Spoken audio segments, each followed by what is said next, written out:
Hello, everyone. Welcome to session 2 of Coding Live in Python. Today we're going to be talking about functions, control flow, iterations, and a couple of other important topics to be able to write efficient functions. So before we go into the actual lesson, let's do a quick overview of what we did last week. During the last lesson. During the last lesson, we went over simple types, and we covered how we have the type of string, number, booleans, nuns, and float, as well as numbers. And we went over variable assignments. We have the variable here, and we're using snake casing in this case. We have the equal sign, and then we actually have the value of the variable. We went over list and indexes and some of the common methods that are used with list, such as append, insert, being able to call an individual element from within the list by its index, grabbing the length of the list, grabbing the last element of the list, and we went over the remove method. We also went over the delete method and the index function as well, which goes into the list and gives us the index at which the value that we pass as the parameter is located. We went over list and slicing, excuse me. And then we went a little into tuples and how tuples are immutable. So immutable, I remember the first time I heard of that, I thought immutable meant as in a TV that you can't mute it, right? But immutable is actually short for mutate, meaning that I can't mutate this individual value inside of the tuples. So that's what it means by it's immutable. So lists are mutable because I can mutate them. Tuples are immutable because I cannot mutate them. And then here, do I have a question? Good. And then here we built a employee dictionary with a couple of different values. We have a Boolean, most of them were string, and we have a couple of integers and float numbers. And then we went over how to actually write some conditionals. So in this example, we went over if the employee was being paid minimum wage, if he was being less, and we went over a couple of different conditions, went over the and statement. We went over switching something from true to false as well. And here we have a couple of other conditional examples.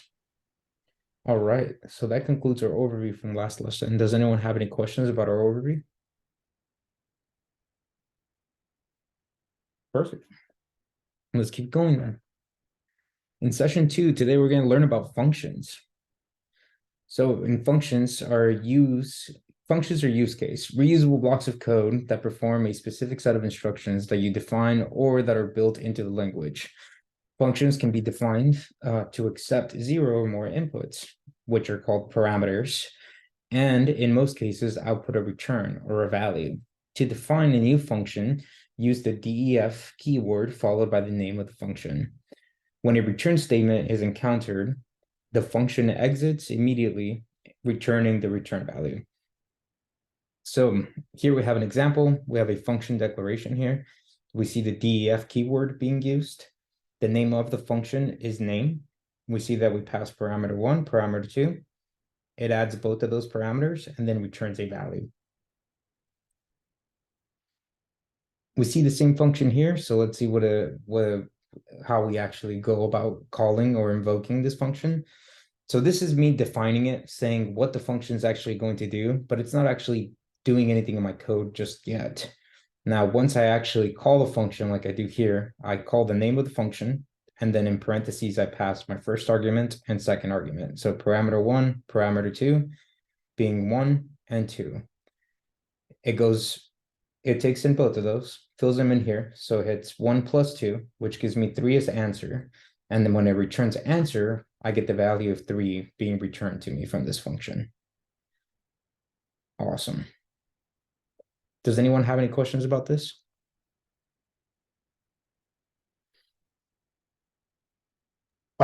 when you do the return, if you go back to that example, when you do the return, do you still have to can you use it like this, or you have to print the name, the pass, the function name?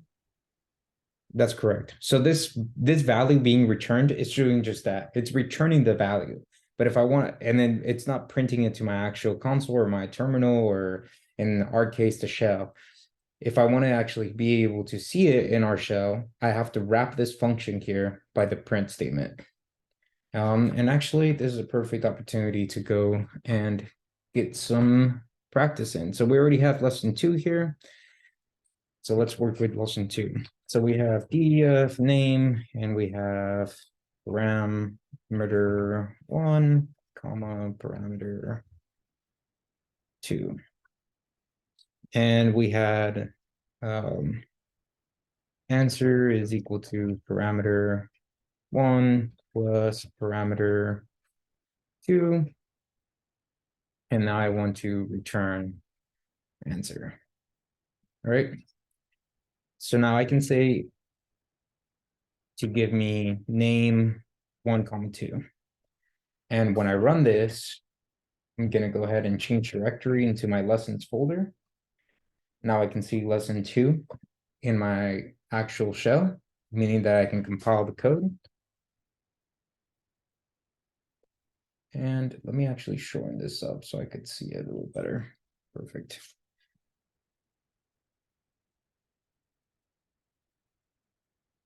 All right. So I ran the code, but I didn't receive anything. Now, if I were to do print name 3 and 5, when I run the code, I see that the return statement's being triggered, and I see the 8 actually being printed, right? So now let's see if I do name 1 and 2 is equal to the actual function of name 1, 2, and I print name, oh,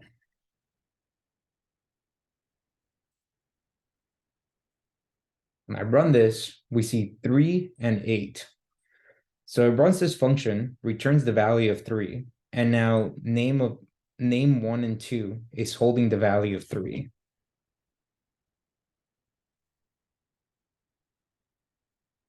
Holding the return value. So when I go to print it here, it's just printing the number 3 because that's the return value that was sent back. And then here I'm just calling the print method or the print function on the name function, and it's just printing the return value that comes from the function. Does that answer your question? Yes, thank you. Of course, no problem.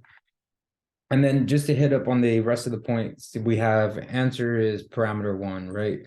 So now let's say I wanted to make this 1, and it takes in parameter 1, and then I want to grab 2, and I want to grab parameter 2. And then from here, I want to print 1 plus 2. If I were to try to run this code, let's make it answer is equal to 1. If I were to run this code, we'll see that now I'm only receiving the first argument that I pass in, right? So I have 1 and I have 3. I'm only receiving the first argument.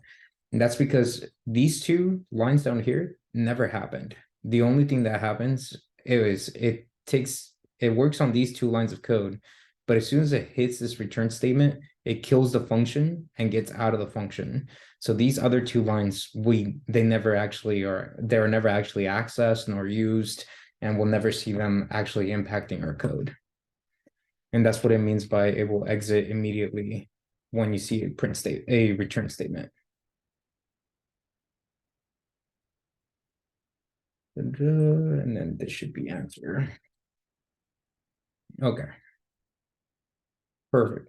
So that takes care of our function. So now let's say, for example, yesterday, we had this dictionary, this employee dictionary.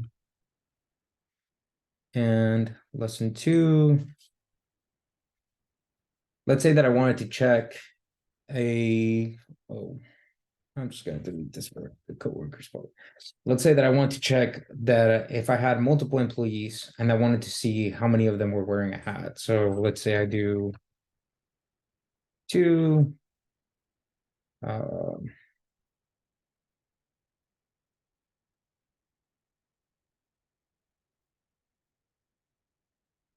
let's have employee.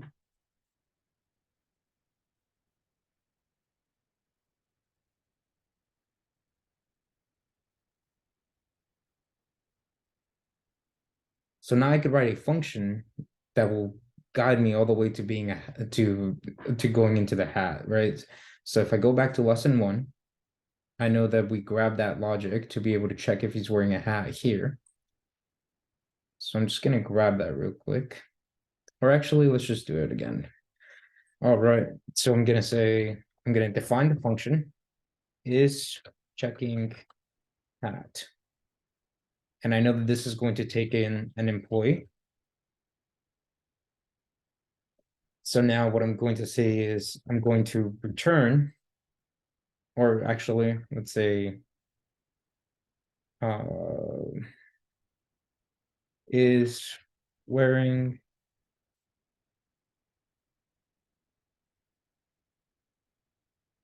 a hat. Let's say is wearing hat is equal to employee. And then I know that I need to check its uniform. And after checking its uniform, I know that I'll need to check its hat. Then after that, I can return is wearing hat.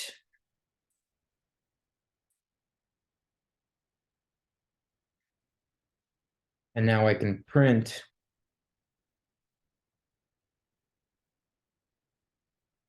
is the name of my function and call the function.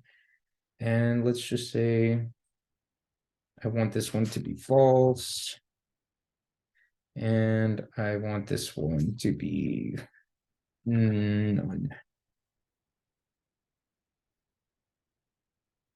Okay, so now in my parameter, because all it needs is an employee, I could pass in either employee 2, employee 3, or employee 1. So let's pass in each one of them. So we have employee 1.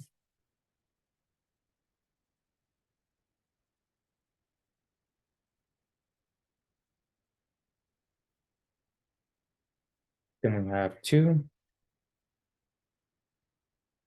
And now we do 3. All right. So I know employee 1, he is wearing a hat. So I'm going to expect this one to give me a print statement. I mean, sorry, a true.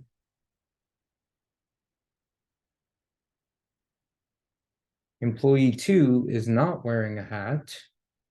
Or actually, he's not wearing a hat. He's at none. So that's what I expect to get back from this function.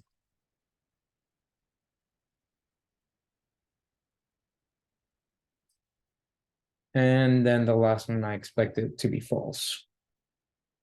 So now if I clear my shell, I compile my code. So we see the first one, we got true. Then for employee 2, we have none. And for employee 3, we have false. So although I wrote the code, I only iterated through the employee one time. This is a reusable line of code that I can now use to grab the value of every employee if they're wearing a hat. Does anyone have any questions about functions?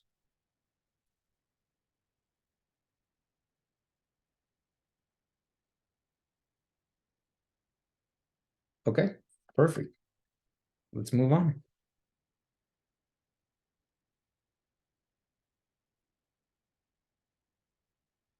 We got control flow, conditional statements. So when you want to control how a computer goes through your program, use control flow. Evaluate to either true or false Boolean values. Allows us to select different outcomes depending on the user input or the result of a computation. So if statements, we have if A is equal to B, do something, if else statements. So if A is equal to B, if that condition is met, it's going to do that. If not, this is going to be a lot better if I just actually put it into practice, because these slides don't do the best job at explaining it. So let's work on our function a little bit. We know that this is going to bring back a Boolean variable, right? So now I can say if is wearing hat is equal to true, then I wanted to return keep up the good work.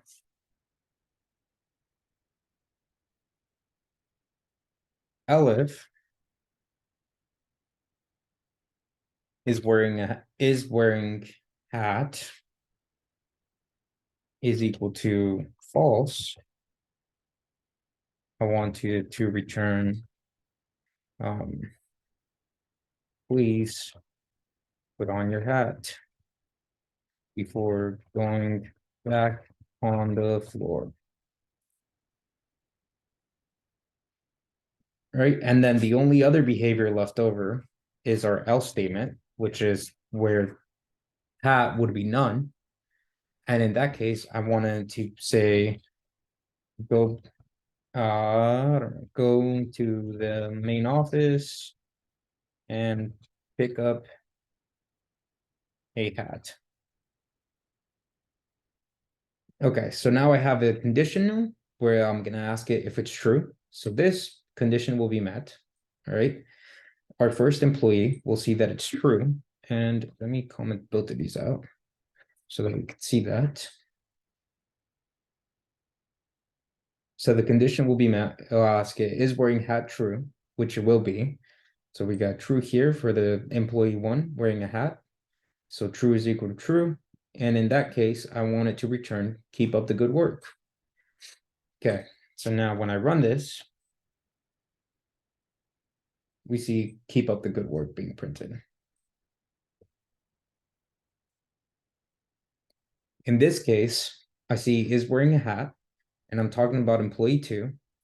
And employee two is actually doesn't have a hat with him at all. So I got a none statement. Is wearing a hat being true is not met, right? Is this condition being met? No. Perfect. So then since neither our if nor elif statement was met, then our else statement is now triggered. So now when we run our code, we see go to the main office, pick up a hat. And then last but not least, where it is false, now we'll see, please put on your hat before going back on the floor. And now we got a reusable block of code with conditions inside of it that are returning different values or doing different type of behavior depending on the condition. All right. So that is our conditional logic. Does anyone have any questions over conditional logic? What are switch statements? So switch statements are not a thing in Python. In Python, you'll have to use an if or elif, but in switch statements work almost exactly the same, where you would take in one constant thing, where you would pass in a constant parameter that would then get evaluated against each individual switch case. And if it meets the specific switch case, then it would conduct that specific block of code. In Python, we have the if and elif statements. Does that answer your question, Dale?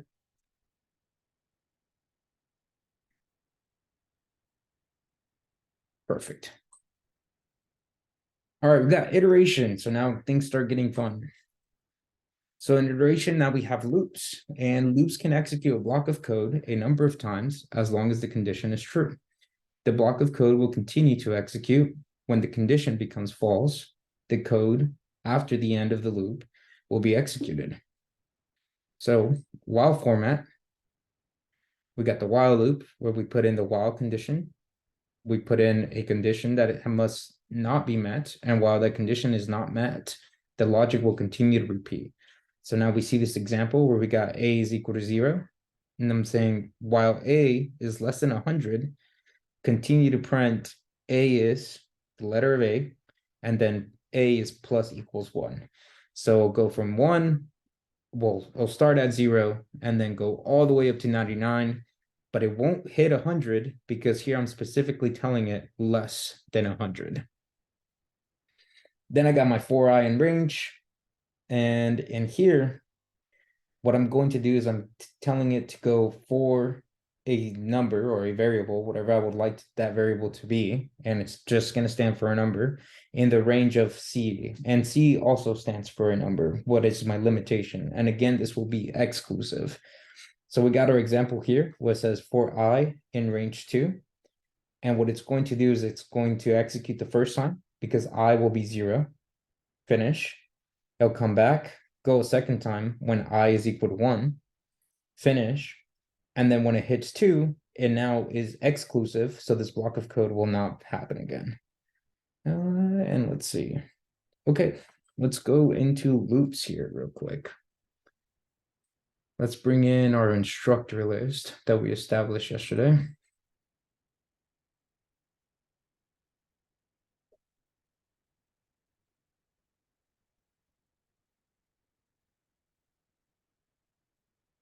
All right, and let's start off with a simple while loop.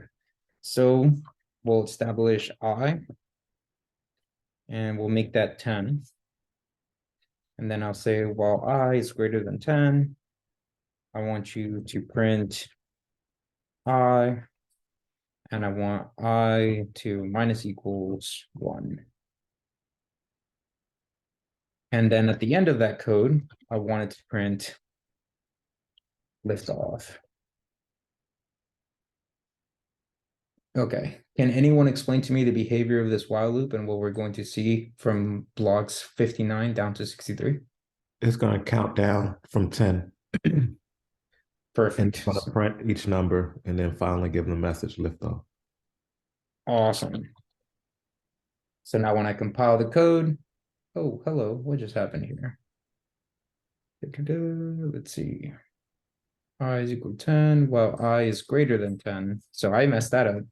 I said, well, I is greater than 10. So this condition was never met. And that's the reason why we never saw it. So now that I switch the arrow to say that it's less, well, I is less than 10. Less than or equal? Oh, I'm messing this all up. It's greater than 0. I apologize. Okay. I isn't greater than 10. Thank you, Noel.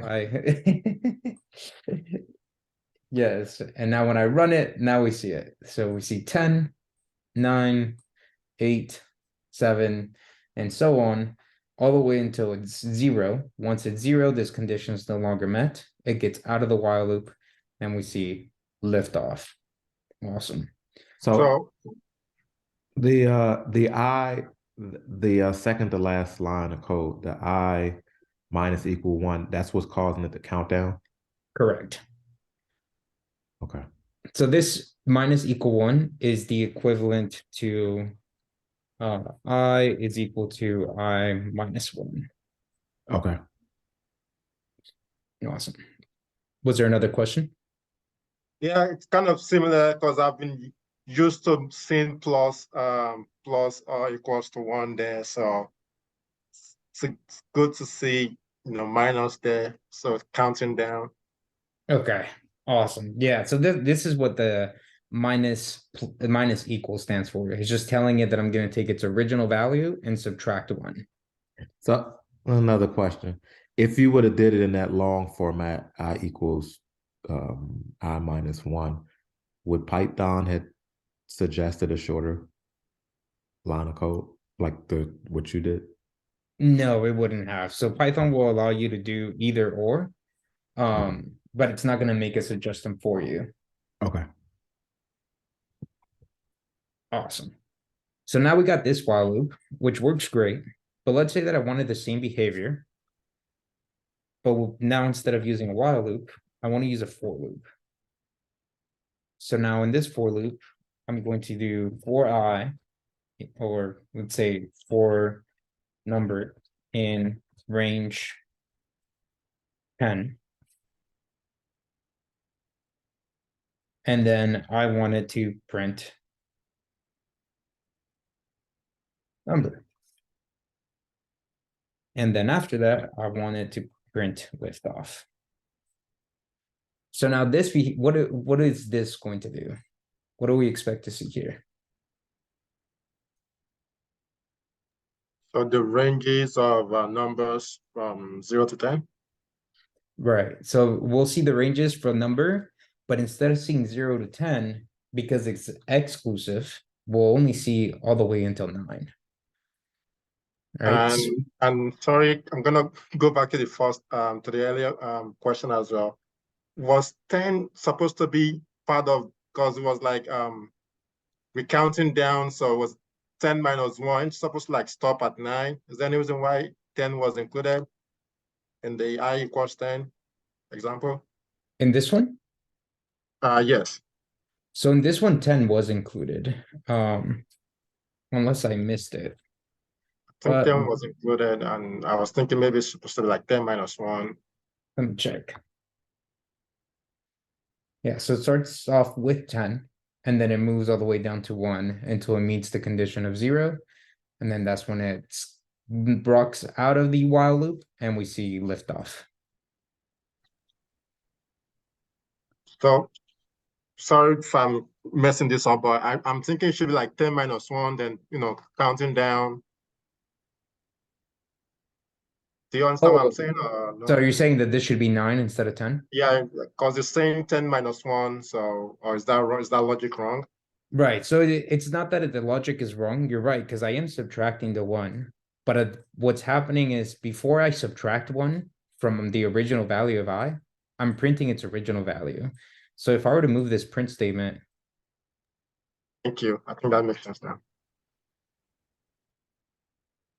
Yeah, so if I was to move this print statement here, and then I ran that code, now we see 9, and we'll even see 0 being included because it's subtracting the value of 1 before hitting the print statement. Thank you. Of course.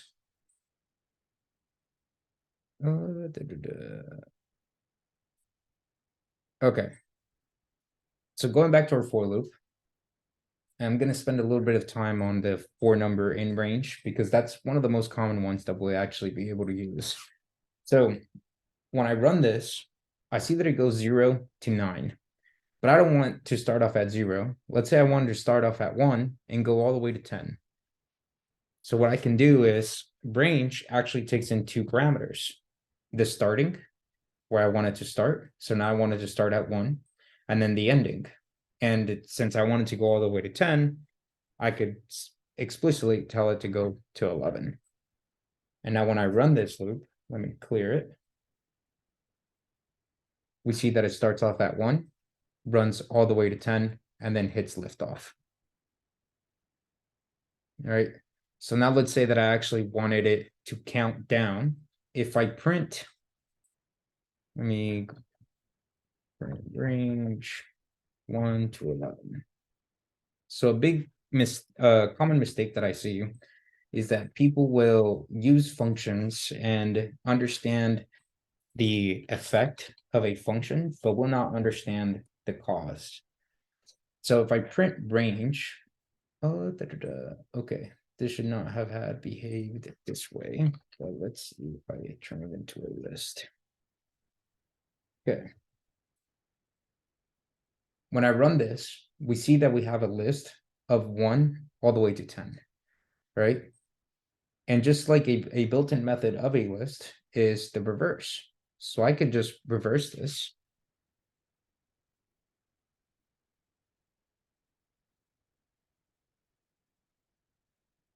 And now we see a list iteration object. So let me see if I could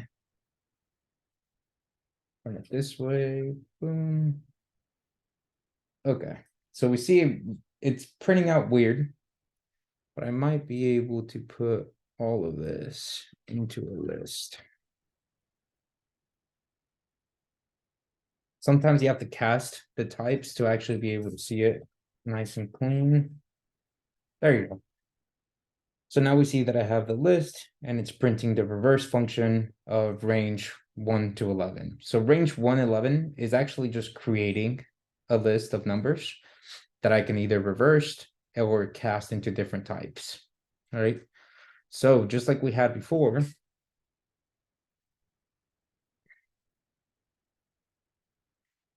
I have 4 number in range 1 to 11. And when I do this, it gives me 1 to 10. What if I wanted to reverse it? How could I do that?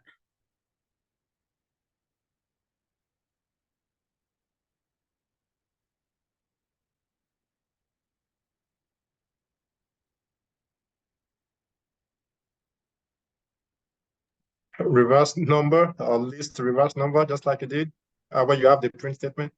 Yeah, perfect. So I would just run the reverse function.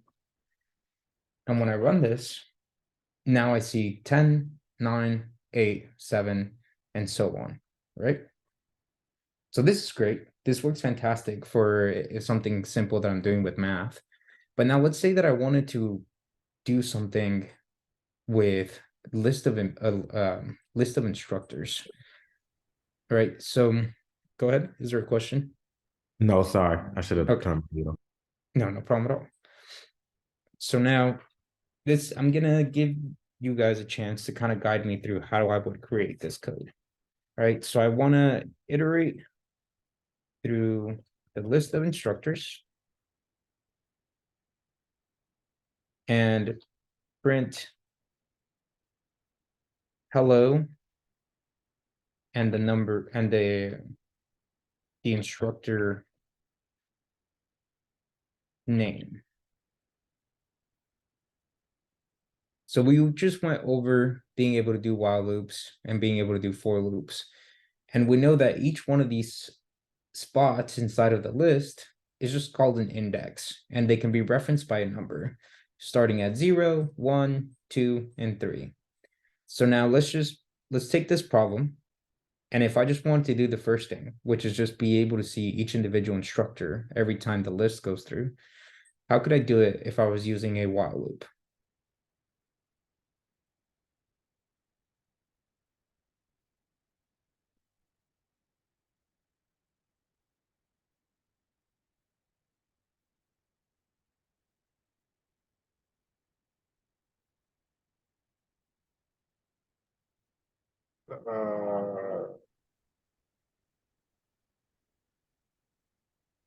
So can do while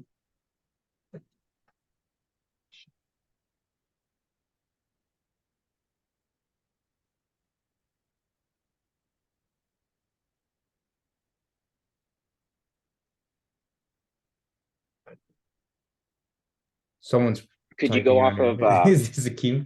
Go ahead. could you go not off me. of I thought you were gonna be typing. So do you want me to type or someone type? Oh no, I want you guys to talk to me to do it. And then I think there was a question as well. Did someone have a question? well, no, I was gonna say, could you go off of if index is greater or equal than 0?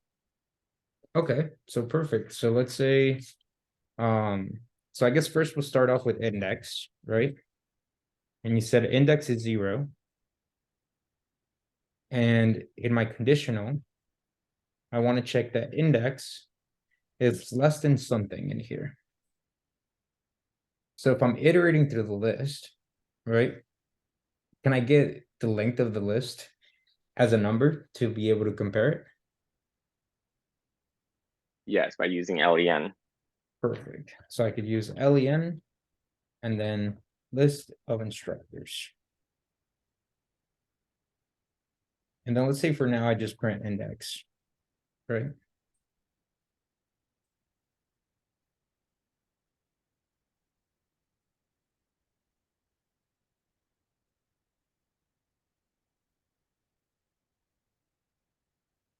Oh, excuse me. And then this is less than 2. Perfect.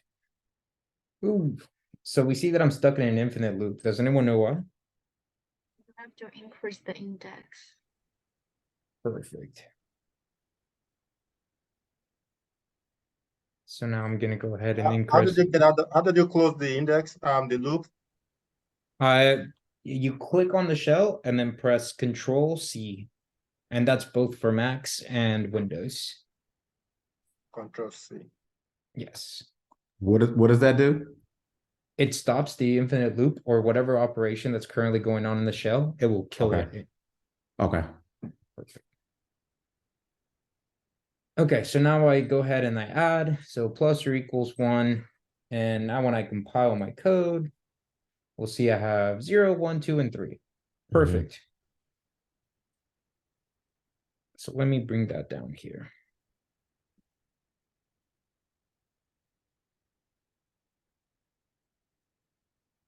So I got 0, 1, 2, and 3. So now I got index. How do I print Francisco when I'm here in the index? How do you call the index? Oh, sorry, thought I was on mute. I was thinking. Say again. I left it off mute again. Nothing. Oh, right. So I would call the index. Right. So I got a list of instructors, and then I would call the index variable here that we saw as iterating. So here, let me print that as well so we can see it happening. All right. So we got the number of 0. And when I call list of instructors at index 0, it prints out Francisco. If we call list of instructors at index 1, prints out Guillermo, and so on until it kills the final thing. All right. And now the second part is that I want to see hello and the instructor. So how could I do that? So I would use that last print list of instructors index, and I would put it into a formatted, what is it, formatted F string or whatever. Mm-hmm. There we go. And then put hello space list of instructors. Index. So hello right in front of that. Yeah. So hello, list of instructors, index. And I will go into this real quick so I could explain it. So an F string is basically a way to be able to write a little bit of Python within your string. We know that we can't do such a thing as adding different types together. So instead, Python gives you the ability to put an F in front of your string.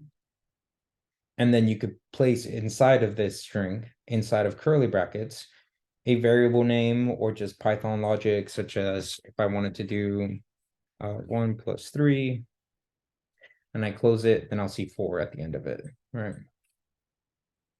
And it will also follow the format. So now I got hello, I got a space, I'll see the instructor's name, a space, and I'll see the number 4, and closed off with an exclamation point. Oh, gotta admit someone. There we go. Nice. So now we see hello, Francisco, hello, Guillermo, Adam, Benjamin, and we got the number 4s at the end. Any questions?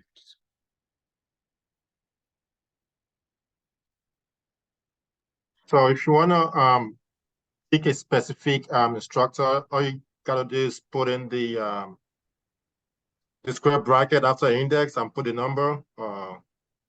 If you want like number 3 or Guillermo, or if you want Adam. Yeah, so that's how you would call the indexes. So let's work on that one. So let's do list of instructors, and then you said 3, right? And let me just comment this out real quick. Oh, no problem at all. And when I run this, we see that it goes into list of instructors, and then it goes into index 3, and we see Benjamin being printed out onto the shell. Does that answer your question, Akeem? With the while loop, in the while loop, not just. So if you want to pick a specific index. Right. So in the while loop, since we're grabbing every single one of them, you see how we specified that index is 0. So the original value of index is 0, right? It goes through, it calls the list of instructors at index 0, and it plugs in Francisco. And then we add 1 to index. So now it calls in Guillermo, we add 1, then it calls in Adam, because now it's list of instructors 2. So now we see Adam, we add 1 to index, and now we see list of instructors 3. All right.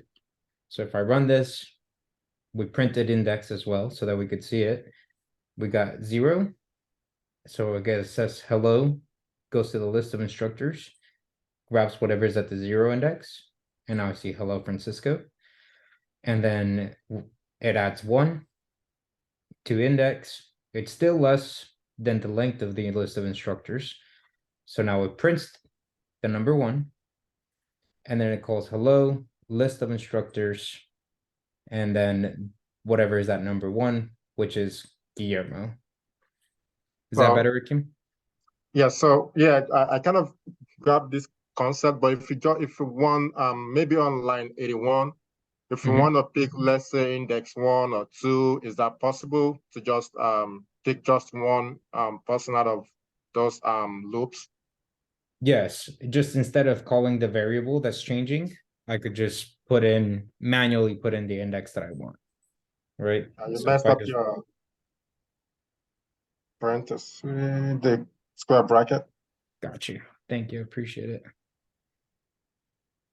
Yeah, so now if I do this, although the index number is changing, the variable inside of list of instructors inside the square brackets never changed. I only called it on number 1, so it continuously calls Guillermo.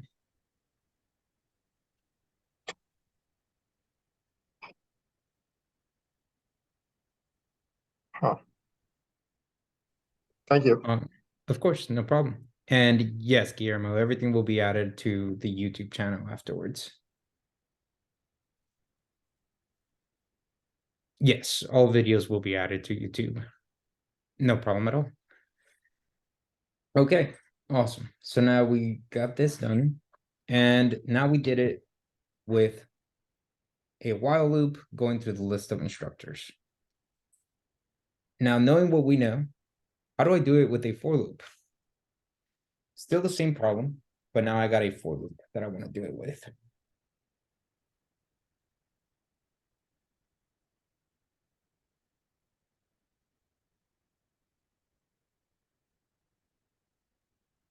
So I could say for index in range, right?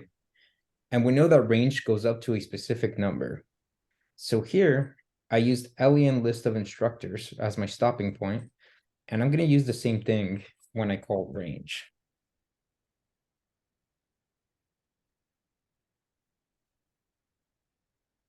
So now I can print index again. And when I run it, I see 0, 1, 2, and 3, just like we have here, because it starts at 0 unless I pass it a first argument. Otherwise, it's going to assume that this is the stopping point that I want. And then goes all the way to the length. The length is 4, but since it's exclusive, it never shows me 4, and it only calls from 0 to 3. All right, so now the actual print statement where I give my greeting to each individual instructor. How could I write that down?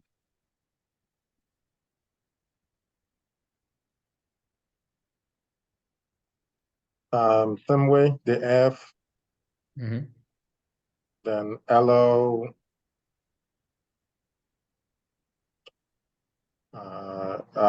curly brackets. Okay. Yeah, list of instructors, List of instructors, then the index. index.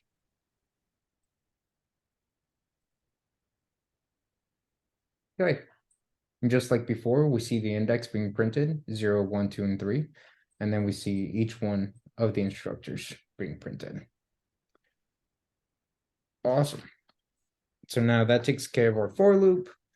That takes care of our while loop. And if I wanted to see them reverse, I would just switch the conditions or reverse this, right? So this one might be the easiest one that we could do. So we'll do it reversed. And now if I run this, we see that it starts off from 3, 2, 1, and 0, and it iterates through the list backwards. All right. Now, if I wanted to do it with my while loop in the opposite direction, what I can do is make index the length of list of instructors minus 1, because if I start off at the index of 4, 4 doesn't exist. So I have to make sure that I subtract 1. Right, and now all I have to do is, while index is greater than or equal to 0, because if I only ask it if it's greater than, it's never going to access index 0. So I have to make sure that I pass in the 0 symbol. Right, and now when I do it this way, we get a traceback error because I am still adding instead of subtracting. And just to read this error real quick so that we understand what's going on, we see a traceback error. It says hello. It calls list of instructors at index, and it tells me list index is out of range. All right, so we saw that it printed the number 4. So it printed index 4, and then it went into the list of instructors. The 4 wasn't there, and it just told me, hey, this doesn't exist. So it returns the error of list index is out of range. But now that I made it to where it subtracts, when I run this, I see it iterate backwards through the loops. Does anyone have any questions over for loops or while loops? Do people use these two essentially interchangeably? The most commonly used one is the for loop, and the reasoning for that is because the for loop has a start and an ending, right? It will always start, unless I pass a parameter, it will always start at 0, and it will always end at a specific point. Now, a while loop doesn't have that necessarily. I could take off the index minus equals 1, and it will just continuously keep printing out over and over again, and it would leave me stuck in a while loop. So since I don't want that, I will almost all of the time, unless the situation dictates it or is necessary, you'll use for loops instead of while loops. Does that answer your question? Yes, thank you. Of course. All right. So for And- loops, sorry. Go ahead. So for loops automatically cycles through an index. You don't have to initialize it or anything. And the while loops you do. Correct. Okay. So now the last type of looping that we'll go over, and might be a little more confusing than the others, is a for loop that will go through enumerate. So now the good thing about enumerate is that it takes in 2 different variable initializers. So in this one, we had index as our variable initializer, right? It was representing 0, 1, 2, and 3. Now I can pass it index, and I could also pass it the name for the value within the list. So I got instructor, and then I can now call enumerate and call list of instructors. And now I can print index and also print the instructor in the same line.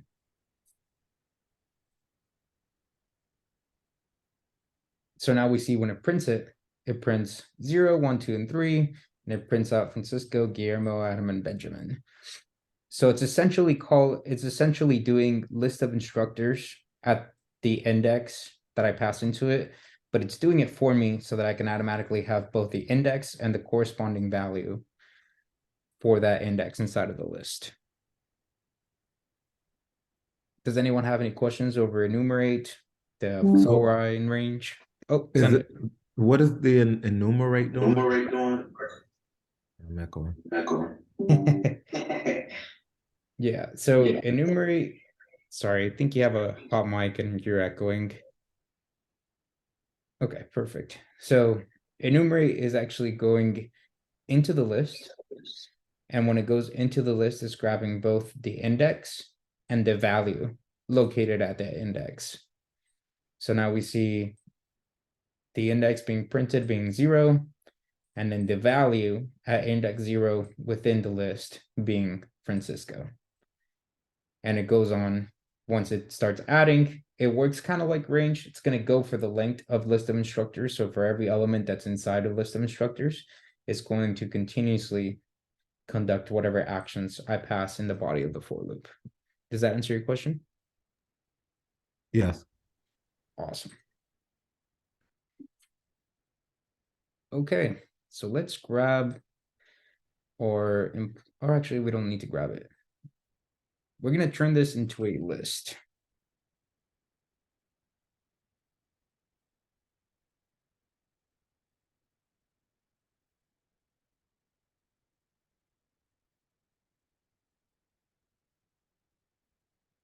So now I have a list of employees, all separated by a comma, right? So I got one dictionary, or actually, let's take off the employee 1, employee 3, and so on.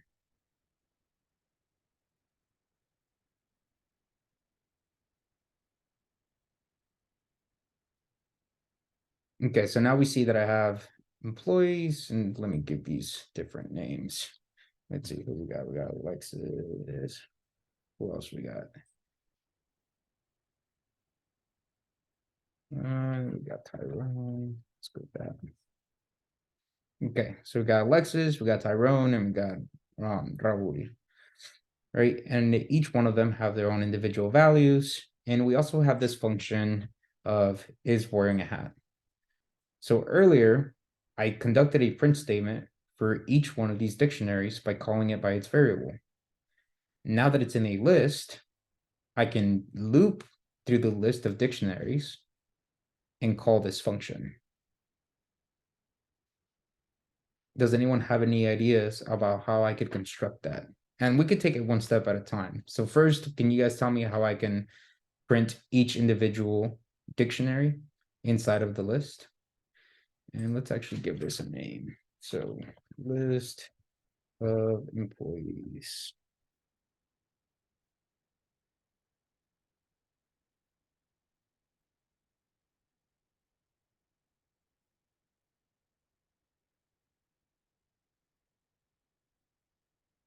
So let's say I want to use a for loop, right? So I do for, and then I need my initializer. What do we want to name our initializer?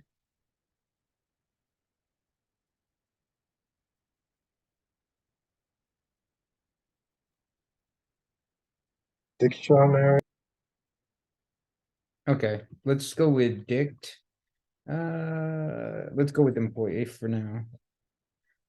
Okay, so for employee in, and then do you guys want to use range or enumerate? What would you guys like to use? Range. All right, so we'll go into range.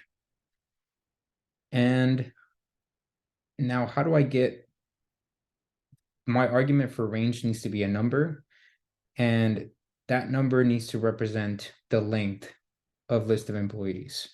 So what do I put inside of the range parameter?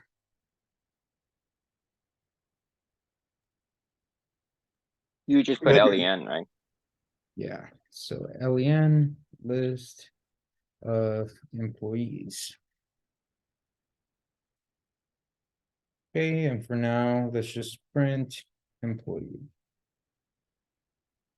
And actually printing employee might be a little much noise, so let's just print the employee name. Or actually, let's just do employee, because technically employee right now isn't anything but a number.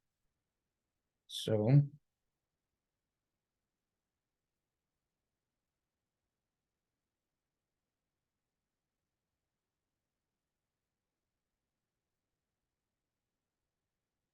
we see 0, 1, and 2. So now I know that I got index 0.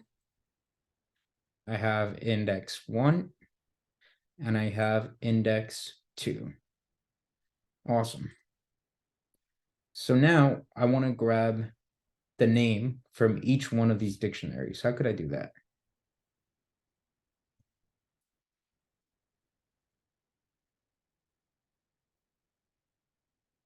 Using the index. Okay, so I would pass it in as an index employee. right? Because employee is just the index. And now I can just call list of employees. Okay, so let's see what that does. Okay, so now I get Raul. It goes through. Then I get Alexis. And then I get Tyrone. Perfect. So now, let's say I just want the number. I mean, the name. How could I do that?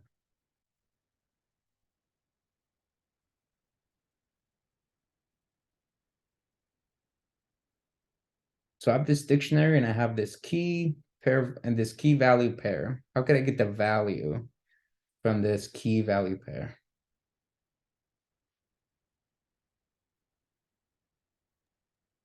Add the name to it. Yeah, I could pass name. The name. Yeah, perfect. So I could put name there, right? And I'll grab the key of name and return to me each individual name. So now when I run it, we got Raul, Alexis, and Tyrone. Nice. But now I have this function of is wearing a hat. So I want to print their names so that I could see each one of them. But I also want to know if they're wearing a hat. So how could I call this function for each employee?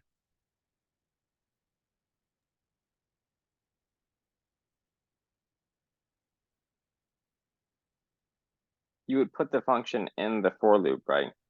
Right. So then I put the function in the for loop is wearing a hat.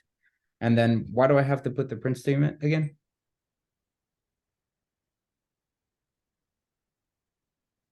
To show it in the shell. Right. So that I could actually see it because it's only returning a value. It's not printing the value. Okay, perfect. So now I call is wearing a hat. And then I got list of employees. But I only want one of the employees being passed at a time. So how could I tell this to only pass one?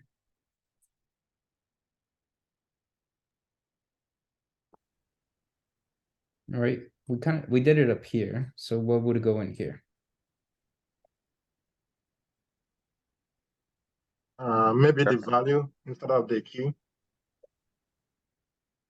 Okay, so now in here we want the index, right? Because I want to do it for every single one of the dictionaries that's inside of that list.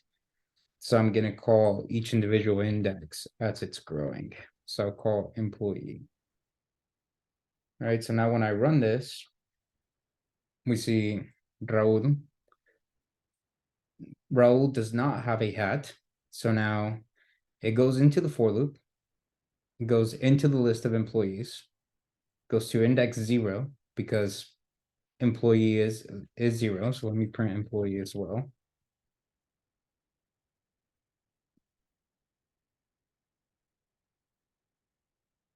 Perfect. So it goes into the for loop. Employee is 0. It goes into the list of employees and calls index 0. So once it calls index 0, it grabs the name, which we see is Raul here, and it prints it as Raul.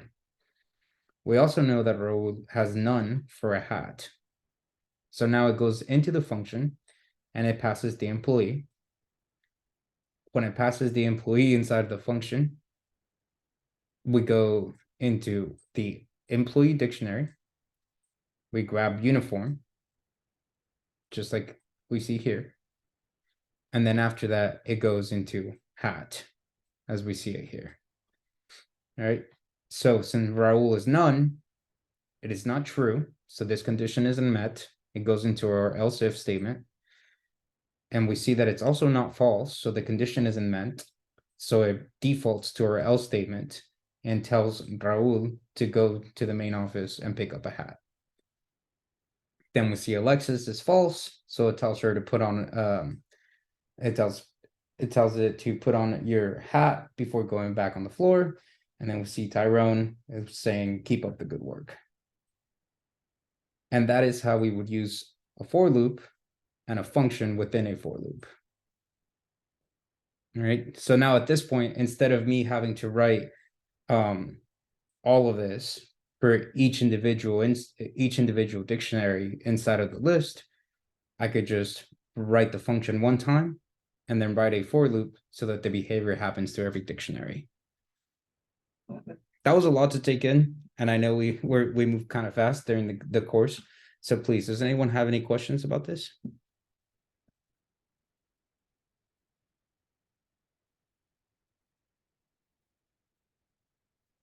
Everyone understands the breakdown?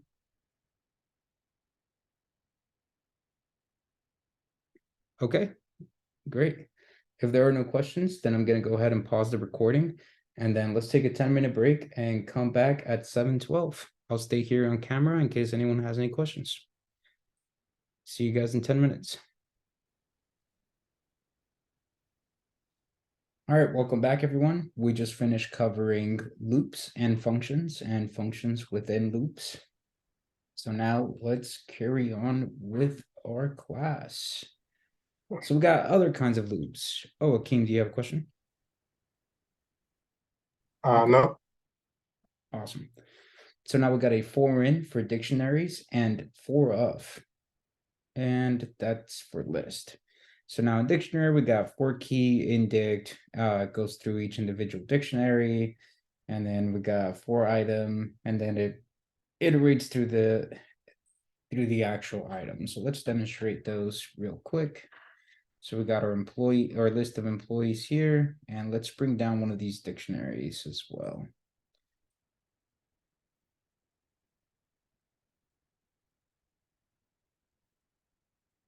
And Tyrone, I hope you don't mind me using your name for one of the variables.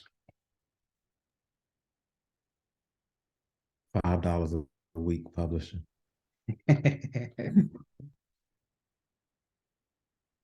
All right, so now we got Tyrone, and then let's bring down these list of indexes as well. Actually,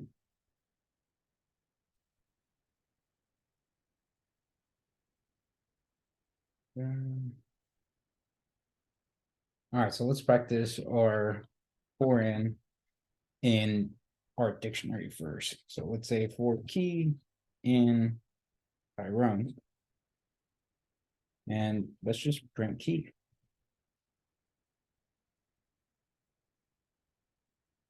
Ooh, and I should probably comment out this for loop up here so that we don't get that input anymore.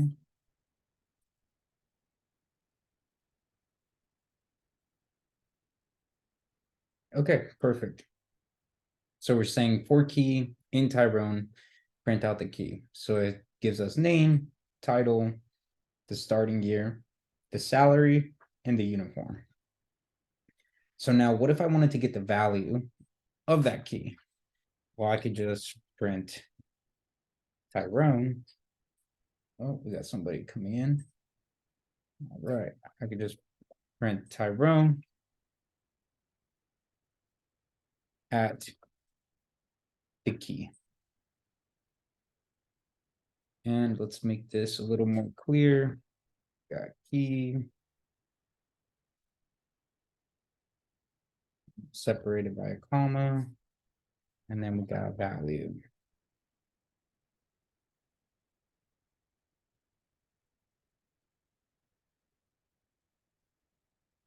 Okay, so we see the key of name where the value is Tyrone. We see the key of title where the value is instructor. We see the starting year, 2023, and so on. So that's how I grab my key pair of values from a dictionary using a for in loop, right? I could also do things like asking if something's in there. So I could print, let's say, name in Tyrone. And let me comment this out. Boom. Right, so it's going to say true because there is a name in Tyrone as a key. Now, if I pass in the value, it gives me false because when I'm asking if there's something inside of a dictionary, I'm only evaluating the keys of that dictionary and not the values.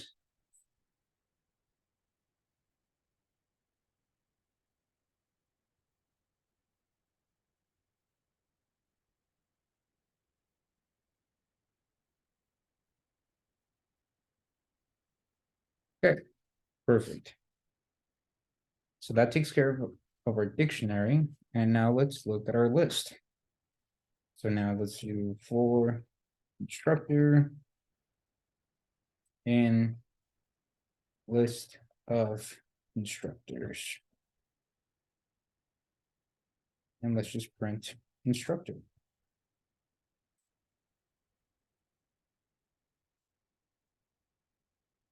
So now we see that it's just going through the list and it's printing out each individual value. Francisco, Guillermo, Adam, and Benjamin, and so on, right?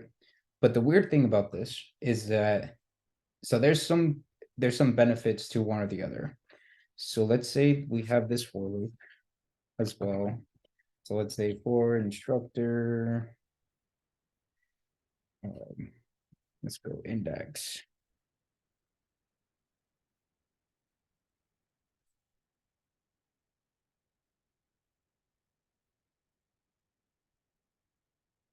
In range and do len list of instructors. And I print list of instructors at index. Both of these could give me the same exact thing, right? So I see here the for in happening, and then I see the for I in range happening as well, right? But the key difference is that, let's say, for example, if instructor is equal to Francisco, so it should be the very first one. I wanted instructor to equal, let's go with Noel.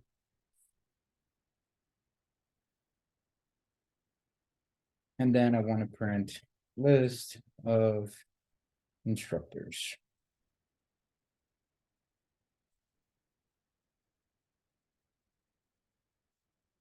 And I'm going to comment out this one for the time being so we can see the behavior happening.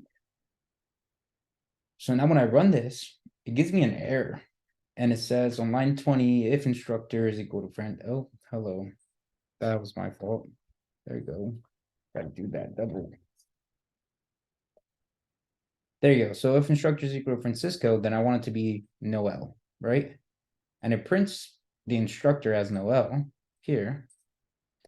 But when I print the list of instructors, we see that the value never changed, right? It reverts back to Francisco. It was never reassigned a different value. And that's because what I'm giving this value of Noel to is the variable that I'm using here of instructor, but I'm not actually referencing the list. So now let's say I wanted that same behavior, but I wanted it here. So now I say if list of instructors at index is equal to Cisco, then I want list of instructors at index to be equal to Noel. Then I'll print it and I'll print list of instructors. Okay, so now I'm going to comment this one out. And now when I run it, we see again, it prints out Noel at the index, right? And when it actually gives me my list, we see that Francisco is now gone. Now the actual value inside of that index within this list is Noel, because I was able to reassign it to the actual placeholder, the index living within the list, right? Whereas in my for in loop, I was not. Does that make sense to everyone? If your list of instructors was commented out on line 118, so how did the for loop in 126 get the markup? Yeah, so the question was how, if I commented this out, how was it able to actually recognize it? It's because I didn't comment it out up here on line 82, but you are correct, sir. I should not have commented that out. Thank you. Awesome. So now we went over for instructors and etc. And I just want you guys to, I guess, understand the difference between these two. In a foreign loop, I'm not actually grabbing the index place. I'm actually just creating a separate variable that will represent each one of those indexes. Excuse me. Whereas when I'm calling the index, I can actually reassign a value to that index within the list. Awesome.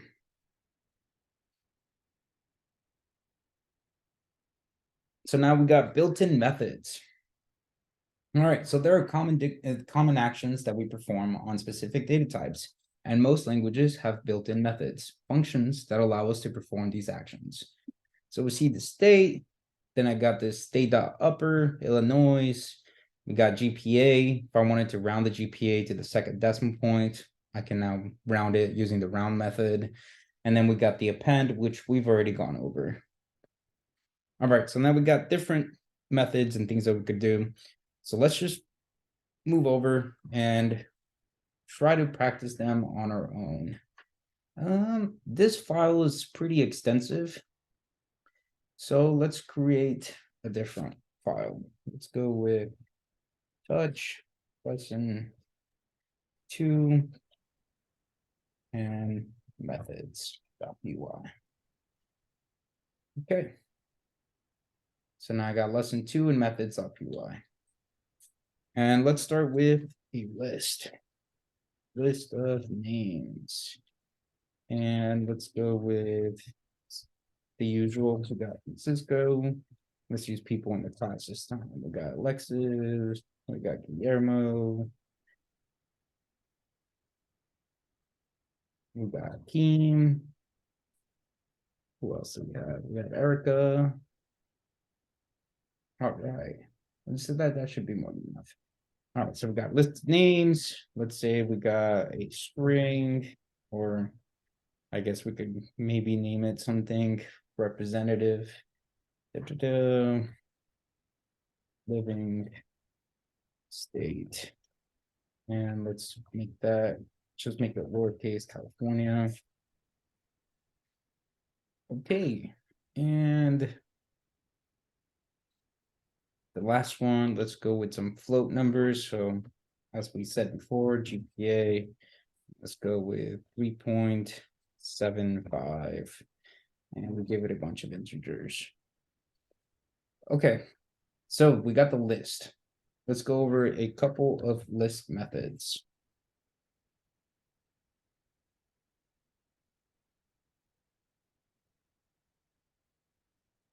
And in these list methods, I'm going to do my best to, I guess, pretty much just show all the possible things that we can do with a list. So we've already gone over the appending, and let me try to comment this out.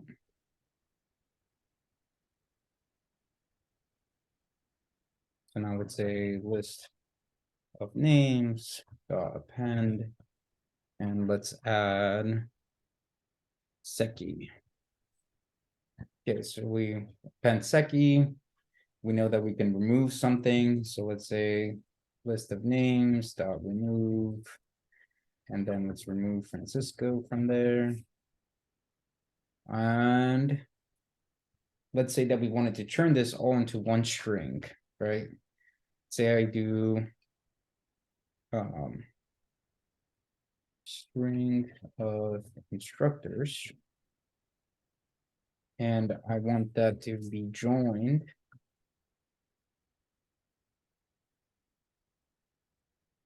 Okay, so this is the join method. So in the list of, we got a string of instructors. So what I'm going to do is I'm going to say what I'm going to be using to join each one of them. So after Francisco, I would expect to see a comma, a space, Alexis, comma, space, Guillermo, comma, space, Akeem, and so on. Then I call the join method, and I'm going to tell it to apply this parameter or this condition to the list of names. So let's see that that's well. So let's print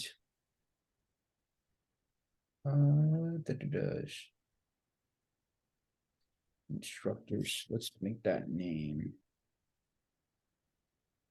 List of instructors. Oop. List of, oh, sorry. String of names. Okay, so clear ls, so Python lesson 2 and methods. Okay, and actually let me print this as well.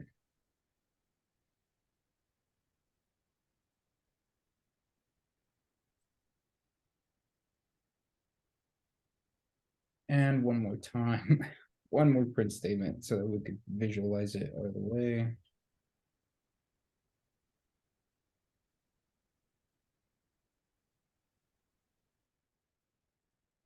Okay, so we see the original list.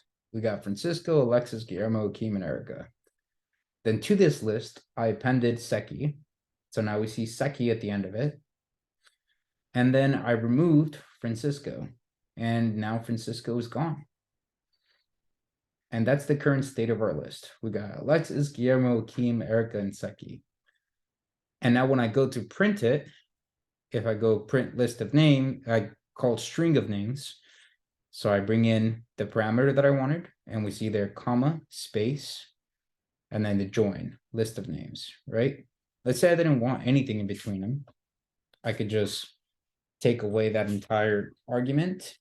And when I run it, we just see all of the arguments within the list being, all of the values within the list being put together without any spaces. If I just wanted a space, I could just put an empty space. When I compile, all I see are empty spaces.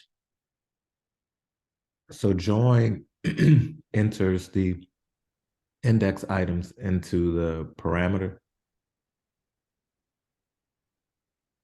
or into a string. It turns the entire list into a string. Does it do that? Does the join function itself do that, or the fact that you declared it a string just prior to? No, the join function will only turn it into a string. Okay. And actually, let's do that. So print type list of names. And then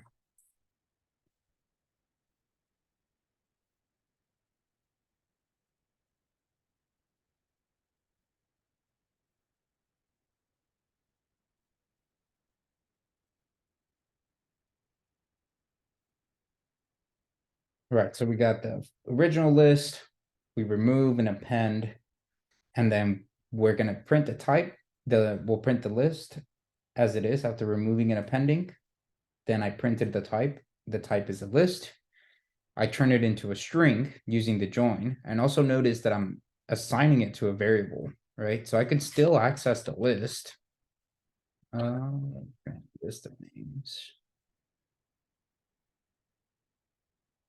Right, so list of names is still just a list. This separate variable is what's holding the values of those lists as a string. Does that answer your question a little better, Tyrone? Yep. Perfect. Awesome. So now we got that. So now let's say I wanted let's see, what other built-in methods can we use from list? So we got this handy dandy cheat sheet. Actually, one more question. Go ahead. If you remove the parameters altogether and just left the join and the index, what would it do? Interesting. Or does it require a parameter prior to? Would it just print everything together? Yeah, so oh, you mean that if I just used, like if I didn't have this? I guess it has to be that because the whole point of it is to create a string. So you have to, Right. It requires the string. Yeah, so it's this one is a requirement. If I try to run it without, then it will just fail and tell me that there's a syntax error. Okay. Got it. Awesome. So here we got this. It has a couple of the other methods. So we got the copy, and that's actually a pretty good one that I want to make sure that we cover real quick. Da-da-da.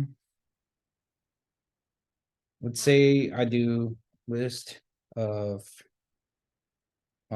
names without Francisco. And I make that equal to list of names, right? And let me just comment all this out. And now all I do is call list of names without Francisco dot remove, and I remove Francisco. So now if I print list of names and I print list of names without Francisco, I would expect the values from both of these to be different, right? But when I run it, I see that both of them actually return the same thing. Although I'm assigning it to a different variable, I'm actually just transferring the box that I'm putting it into, right? So in the box of list of names, I'm putting a list in there with all of the names. And then I'm grabbing the list of names box and putting it into a bigger box called the list of names without Francisco. But both of them, when you go through the process of opening them up and figuring out what's inside of them, they still hold the same list. And that's the reason why whatever action I do to list of names without Francisco will also be reflected by list of names. So now, if I run the dot copy, I believe that's the correct syntax. Let's make sure. Let's see, dot copy. So, yes, so now if I run the dot copy,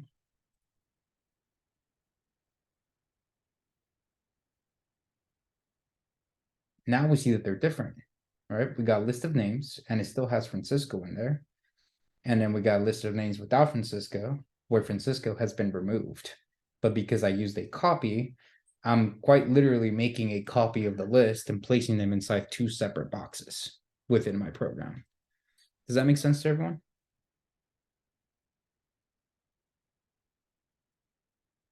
Okay, I hope it does. Let's see, what's another useful one? We've already gone over index, but there's clear. So clear if we wanted to just empty the entire list. So let's say I do list of names without Francisco, clear, and then I print it. We'll see that it's just an empty list now. We've gone over remove. Let's do reverse real quick. And reverse is quite literally just that. It reverses the list, right? Oh, excuse me. That is the incorrect syntax for it. So for reverse, we call the function, and then within the function, we pass in the list as a parameter. Oh, actually, no, we don't. Oh, it's because it's reversed. Oh, no. Let me make sure. Let's see what we got here. First apple, stop reverse. Interesting.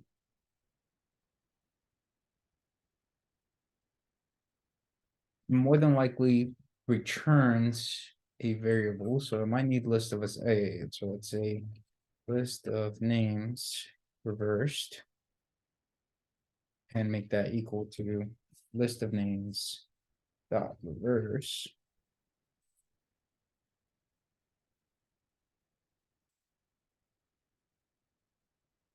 Okay, nice. So this is a learning curve. So let's go over what just happened here. So when I run list of names dot reverse, this is actually creating an entire new list, right? So because it's creating an entire new list, I need to ensure that it gets assigned to a variable. I can't just call an assignment within a print statement, which is the reason why it was giving me none. Instead, I was assigning it to a variable and then printing that variable's value on line 6.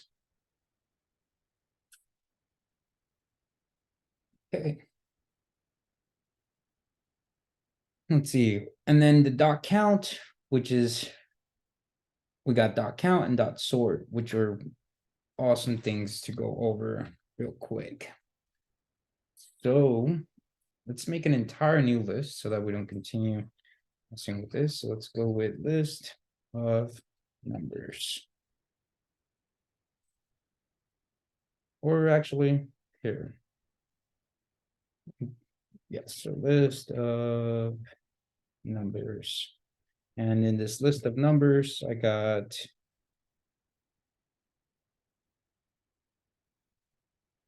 a mixture of different numbers in there.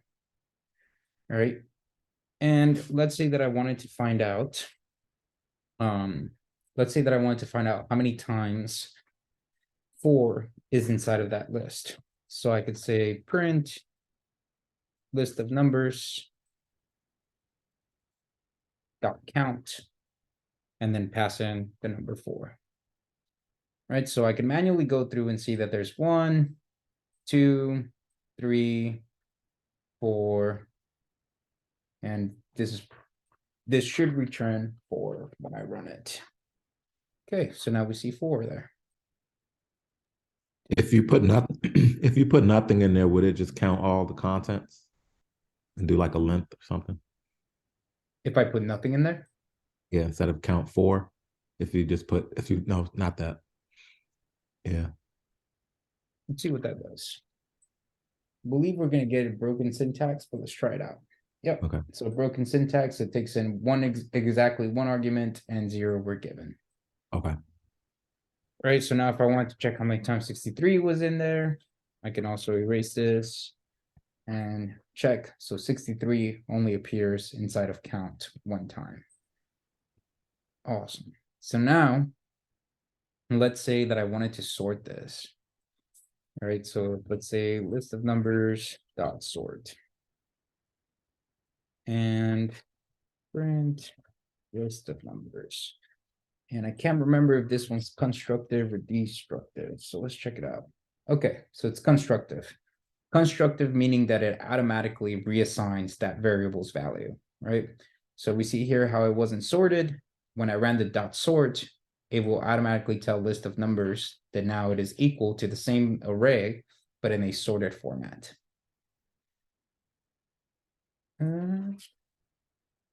If you enter a number not in the list, does it appear? Yes, so if you enter a number not in the list, so let's say dot count, and let's go with -5. Hello. It will just automatically return 0. So if it's 0, you know that the number is not in the list, right? I could also ask it if it's, so before doing this, I could ask if it's in there. I could ask if 5 or -5 in list of numbers, then do this.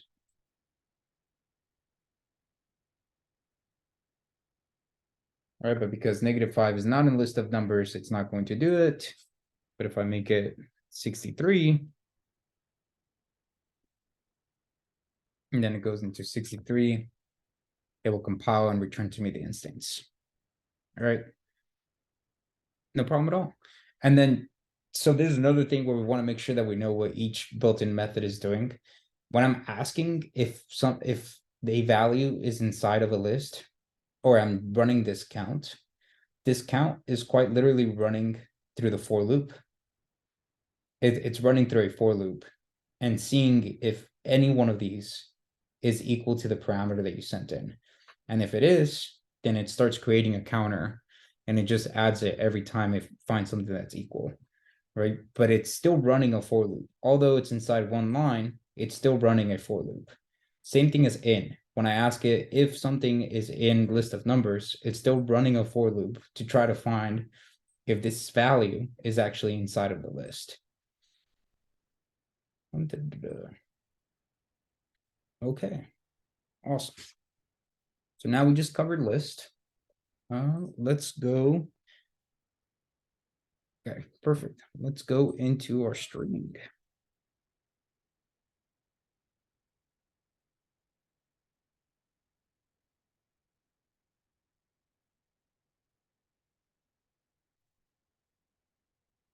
Okay, so we got our living state.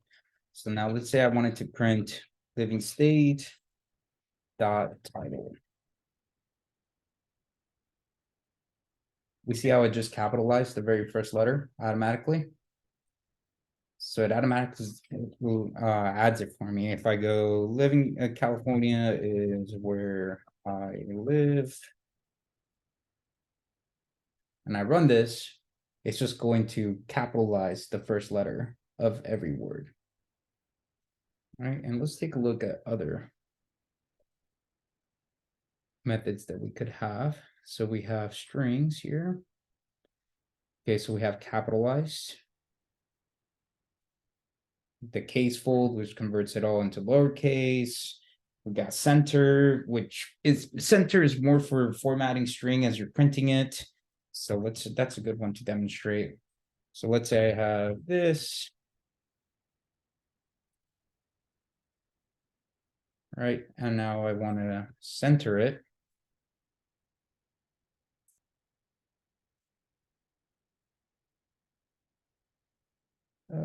Boom, takes in one argument.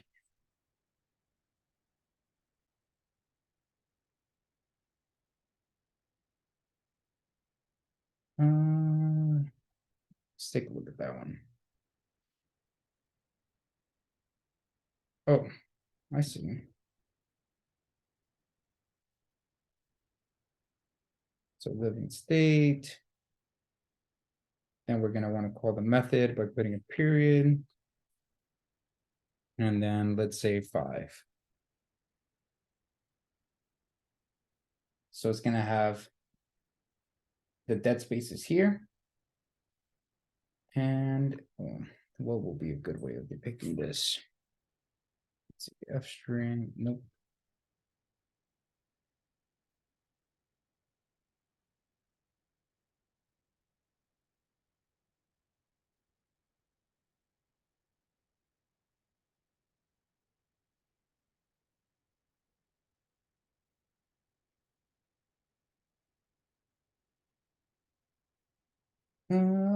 This isn't working exactly how I was expecting it to work. I will have to get back to you guys on the center function, exactly how it works. I apologize, everyone.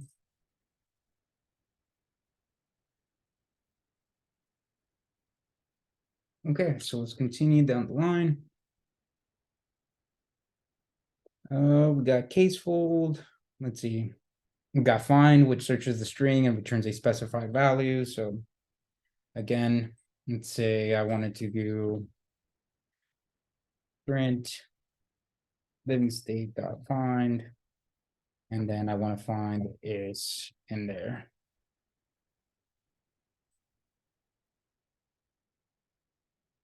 So it tells me that it's an 11. So if I count all the indexes, we got 1, 2, 3, 4, 5, 6, 7, 8, 9, 10, 11. Right, and now we know that it's from 11 and on. So let's say that I wanted to use that.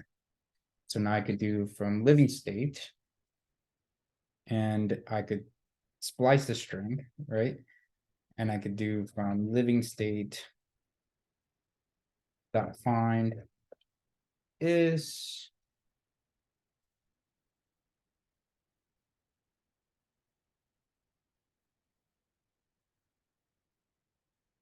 now we see that it finds is and then splice it.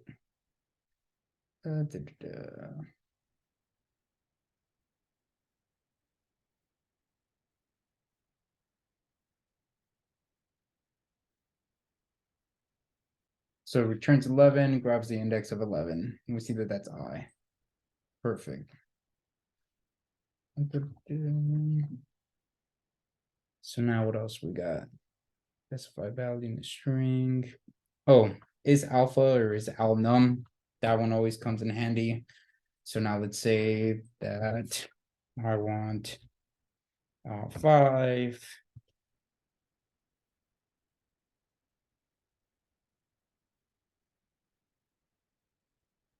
Counties. Sure. Nope.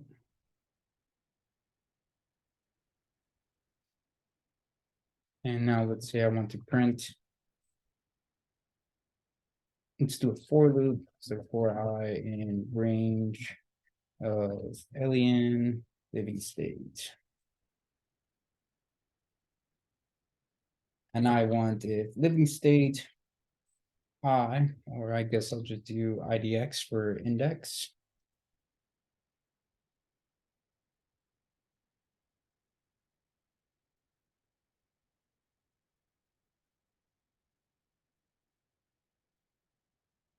Dot is num, or let me check what it's called.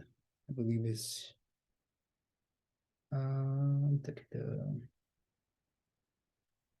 is digit.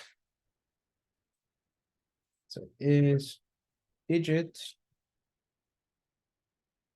then print living state IDX.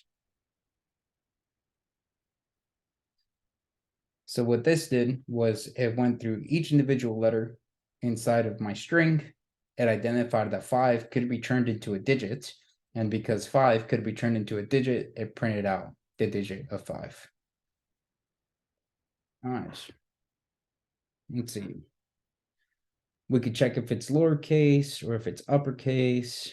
We could check if it is a title. And then we got the join and the split. All right, so let's do that one. So the split is a little weird. Let's say list living state. And that's equal to living state dot split. I want to print living state, list of living state.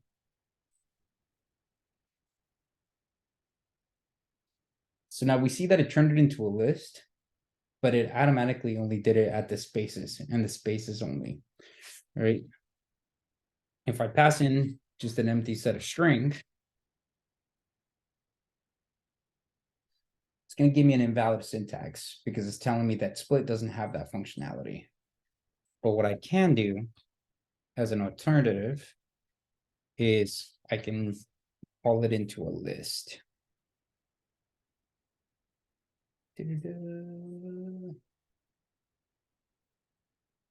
Oh, that didn't work. Hello. Let's see.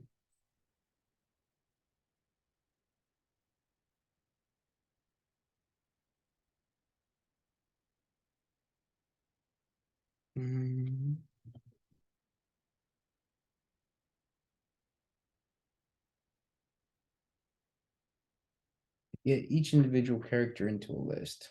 I'll have to figure that one out as well. But the split will just not take in the argument and instead just divide everything upon the empty spaces of each individual word.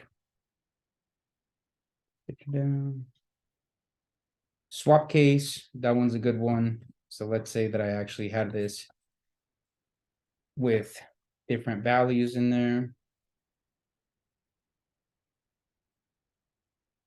And I wanted to do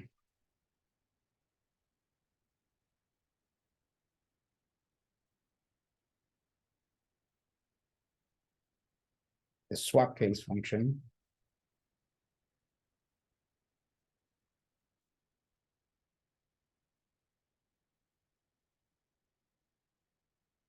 Oh no, mine's reconnecting as well. Let's see.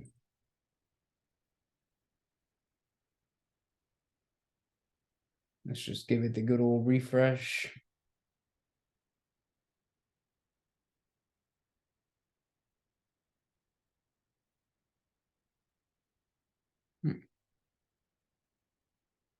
Well, while it's refreshing, let's take this time to take a quick break. So let's take a 10-minute break and then we will come back at 8:05.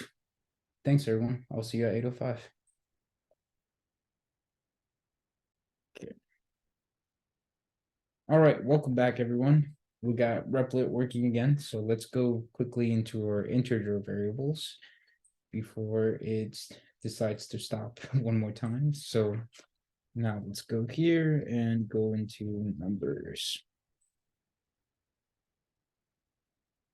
All right, so in our numbers we saw earlier, I can say print, I can round, and I can pass in GPA as my first argument, and then what I want to round to. So I want to round it to the second place, so it's going to stop at 75. And me go back into my lessons.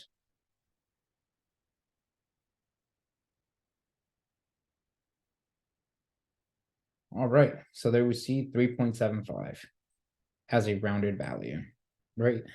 So now let's say that I wanted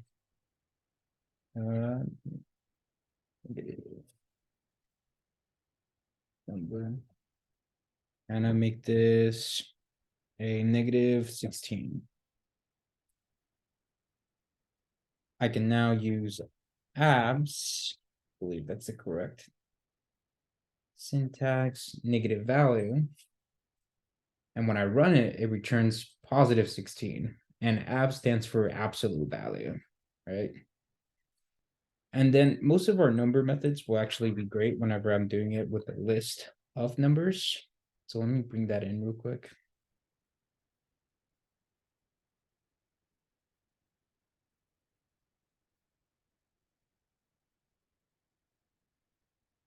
So let's say that in my list of numbers, I wanted to get the sum, right? So now I can say sum of list of numbers.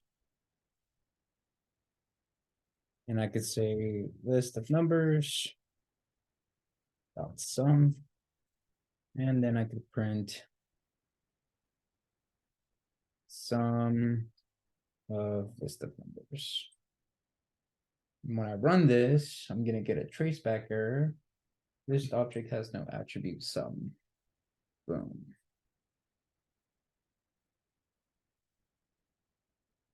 So it's going to be sum and then list of numbers.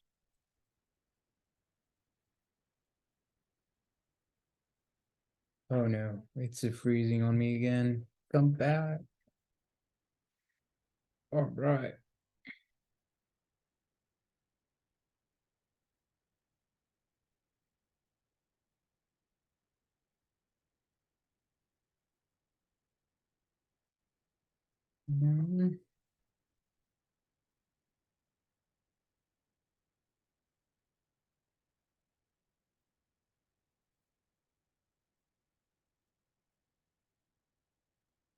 Okay.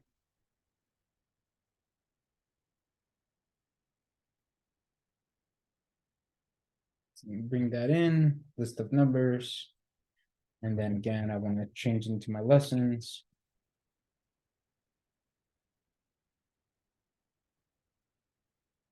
And now we see 182. So it's going to automatically get all of the sums from this list of numbers, right? So now let's say I wanted the max of list of numbers.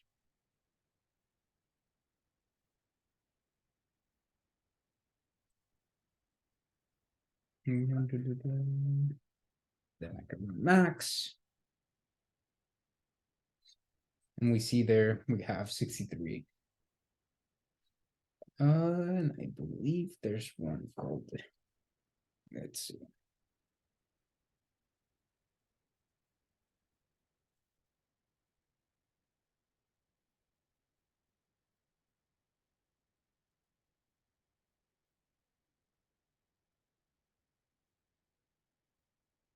Okay, let's see if there's a built-in method. Python built-in function for average. Mean.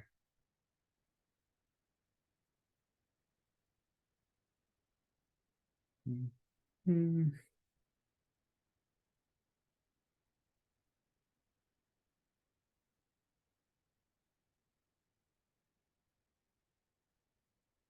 Okay. Da-da-da. So let's see, mean function, mean. I see. No, that is the way it should work. Oh, excuse me. There you go. So this should be mean and then list of numbers.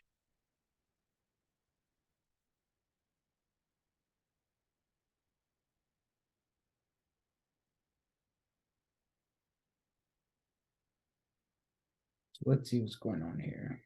Undefined mean. I'm gonna go here. We got mean. It's more than likely something that needs to be imported, unfortunately.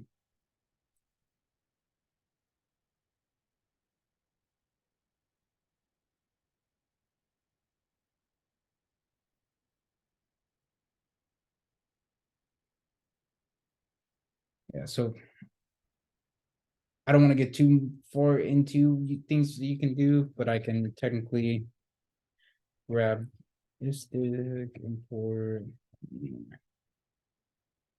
Quick question. Go ahead, send it. So the max, is this just for numbers? Because I tried to use that for like in the list, if you have like list of names and to see like, just like you have list of names there and you want to find the one that is the highest in length, like Guillermo should be like the max in that list. I don't know if it's Francisco anyways, but just to see which of these names is the highest, has the highest in length. So I tried max, but it gave me the wrong one. Yeah, let's try and see what it gives us if I put in the names argument in there. Yeah, so it works that way as well. It grabs the length and then compares it. So if I put a couple more letters in there and then clear it. Oh, so it actually still gives me Guillermo. Interesting. It's either not saving.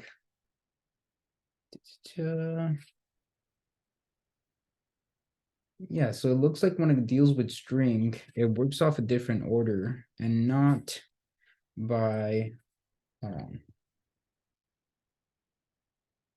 yeah, it's not working by the length. I think it's the alphabetical. G is the highest chart code. Let's check it out. Oh, we got someone trying to join. Excuse me, everyone. Let's see. Max in list of string Python. How does the max function work and what's a string? It's same type X as you expect. Comparison of objects, different types are ordered by their type name.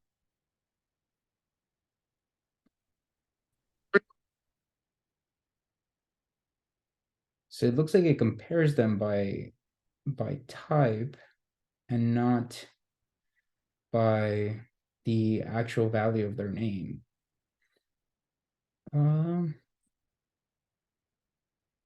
I wonder if I include a number in them. Let's say I put one in there. No, it still returns Guillermo. Yeah, that's a good one. If you wanted to just identify which one was what, go ahead. Is it possible? I don't know. So I don't know how did the for loop or whatever works, but is it possible to use that to count each word? Then Yeah, and then grabbing the math. Yeah, so let's say list of names by length, right? And then I could make that equal to an empty array. I mean, to an empty list. And then I could say for name in list of names. I want to say list of names by length, dot append. And then I want the len of name. And then now I could print list of names by length, which should just be numbers. And I could say print max of list of names by length.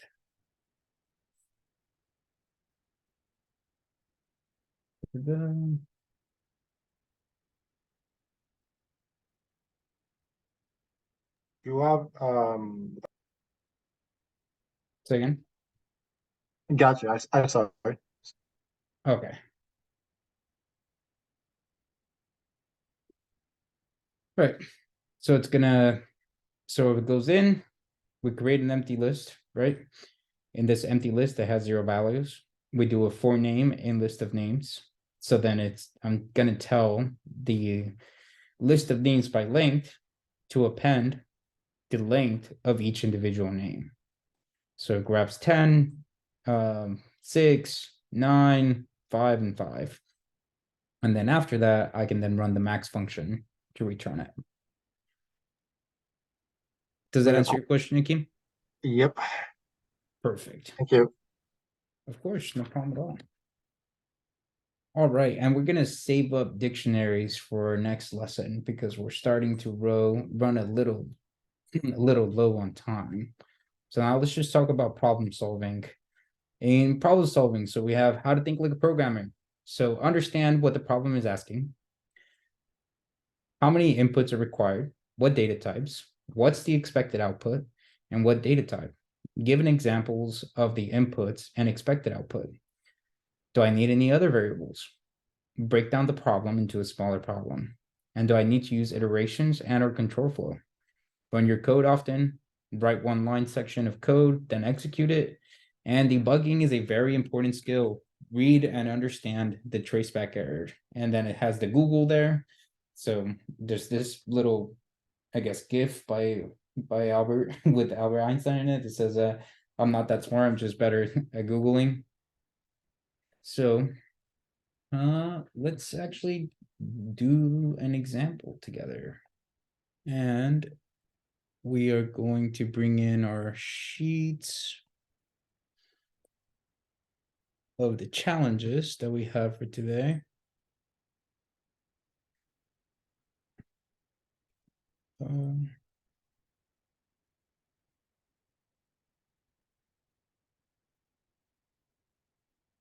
That's not the challenge.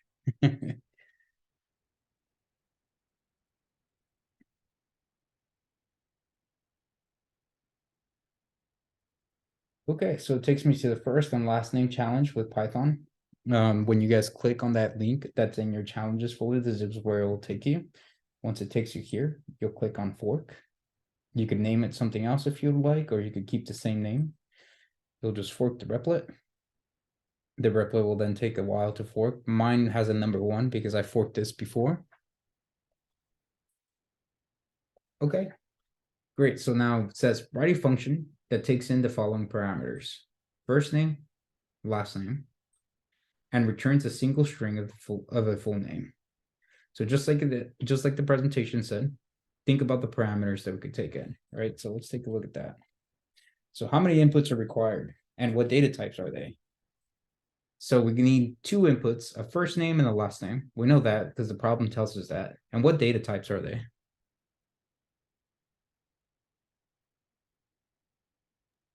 Strings. All right, so we'll need strings. So we need first name, last name. And then we could ensure that they are strings. So let's say, how do I write an if statement ensuring that both of my inputs are strings?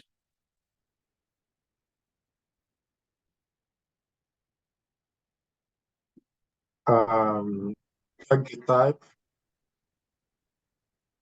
Say again. Check the type if they are type string. Okay, so type first name is equal to string.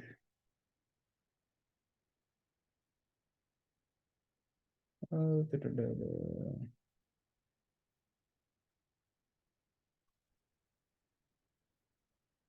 there it is. str. Okay. And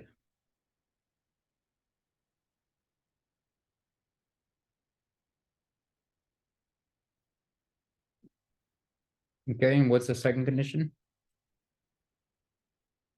Let's just actually change this to something more clear and visual for us.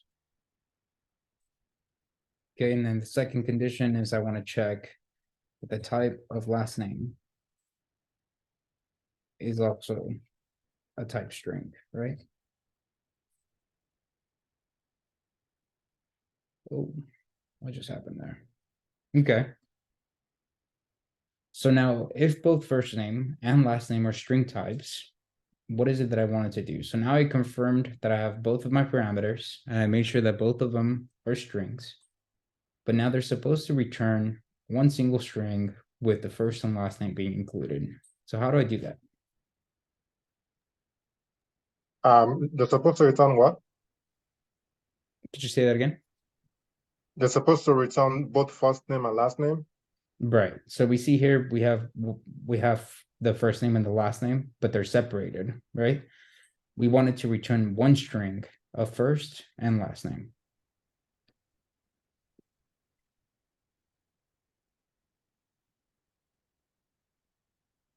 So we can use the F string to put them together, the two variables together. Okay. So then we'll use first name and then last name. Okay, now I could just click run. And I got true for all of them. Perfect. Now, if I wanted to see it, what it's doing, I can assign it to a variable.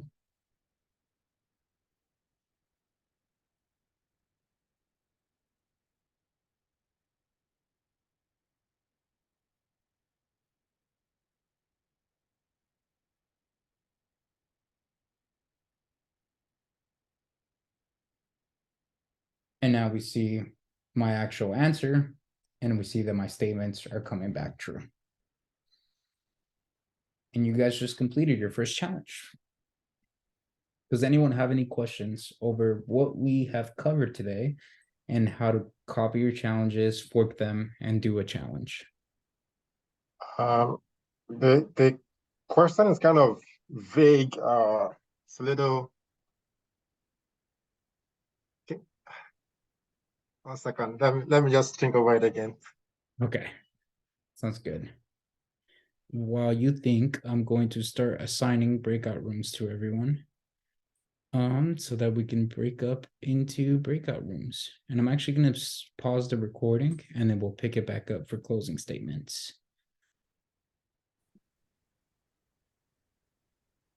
All right, everyone, welcome back from working on your on groups. And we're going to work through this total change do in Python together. So we have a function that's going to take in two parameters. So we got the amount paid and we have the total cost. All right, so in these two parameters, I want to return following parameters and return the change to give back to the customer. Okay, perfect. So let's say change is equal to total cost minus amount paid, all right? And if I got that, I can now return change. But I also want to be able to see it. So let's print change. Is it amount paid minus total cost or the other way around? Or it doesn't matter? Say again? Is it supposed to be amount paid minus total cost or it doesn't matter? So it's total cost. Oh, actually, that is a yes, correct. It's amount paid minus total cost. Thank you so much. I was about to start going into negatives. Awesome. So now let's say I run this and I want to see what's going on. So I see 25, I see true, and I see 2.719, and I see false. So it looks like 2.719 just needs to be rounded. So let's make rounded change be equal to round change and to the second power. And now we could print rounded change and return rounded change.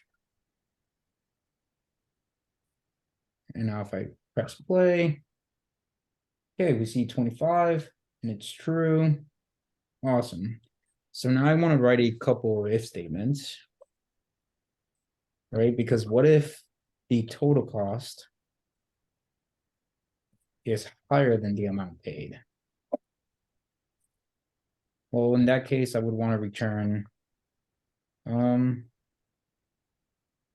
let's say not enough money. Right? And then else, or maybe make it an elif. So let's say elif integer amount paid and integer total cost. Return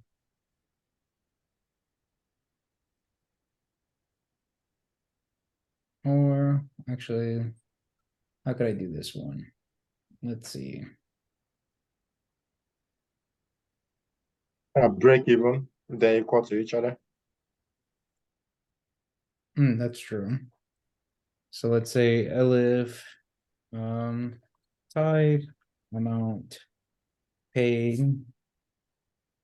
is equal to type of string or type total cost is equal to type of string. Please excuse my ugly syntax. Okay, so if either of those are string, then I want to return not a number. And then otherwise, I can now run my function. So if I took all of that into consideration, I still get true. Let's say I turn this one into a string. I should receive a false. Ooh, and I should probably bring this comparison into the after portion. So let's turn this into an if.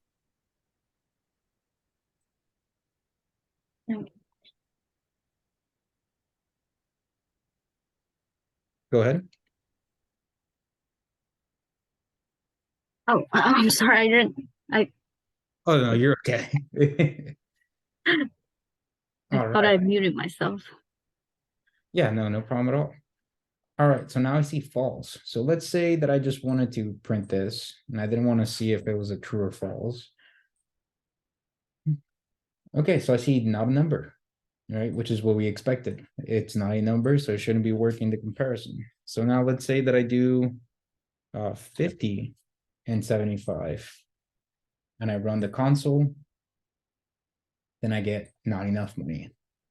So now I handle the edge case in which I receive improper input because they're not the correct data types. So I let them know that it's not a number. I also made sure that I'm receiving the correct order, meaning that the total cost would be less than the amount paid. Otherwise, the person can't make this purchase and we wouldn't have any change to return. And then only if these two conditions are met, I can now actually conduct some math, round my change, and return my change to the customer. Awesome. And this is total change in Python. Does anyone have any questions over anything we covered today or just how to conduct the challenges?